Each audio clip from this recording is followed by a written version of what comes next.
Hvad er en engel? Det spørgsmål har elever fra Ulits skole i Vesthimmerland forsøgt at besvare i samarbejde med 3 lokale kirker. Det munder nu ud i en udstilling, Lisbeth Christensen. Ja, det gør det her i Svingelbjerg Kirke. Der er eleverne fra 4. klasse på Ulits skole lige nu ved at hænge de her engle op, som de har lavet de sidste 14 dage i det her arbejde. Men vi vil lige prøve at spørge Kasper, hvad er det for en engel, du har lavet? Det er en girafengel. En girafengel. Hvad er det for noget? Det er en død giraf, der er blevet til en engel. Men hvad er en engel egentlig? Det er Guds budbringer og postbud. Så for eksempel hvis der er nogen, der er døde, så englene de fiser ned og henter den.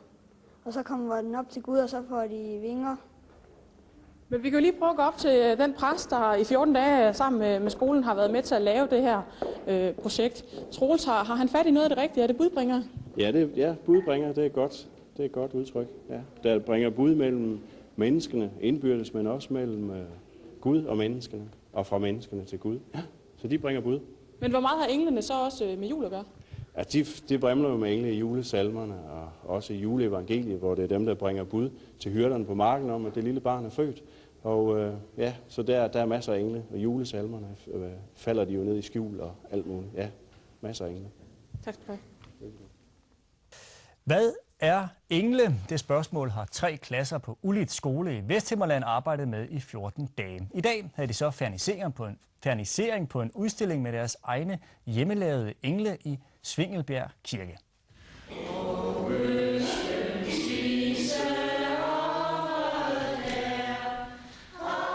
Det her engle, nogle af dem kan man lege med, og man kan også, ens skytsengel kan også beskytte en. For eksempel, hvis man er ved at falde ud fra, hvis man er ved at tage balancen, så kan det være, at skytsenglen lige kommer og beskytter en. Det er sådan, engel de kommer ned og siger, hvad Gud har sagt til dem, og springer nogen til os. Og beder os, hvad vi skal gøre og sådan noget.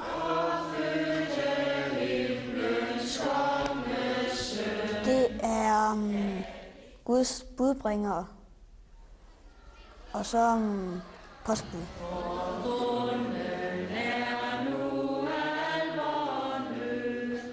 Det er, når man dør, så ryger ens sjæl op i himlen, og så bliver man til en engel. Og hvis man har været slem, så ryger man ned til helvede. Jeg tror, jeg kommer op i himlen. Det tror jeg også.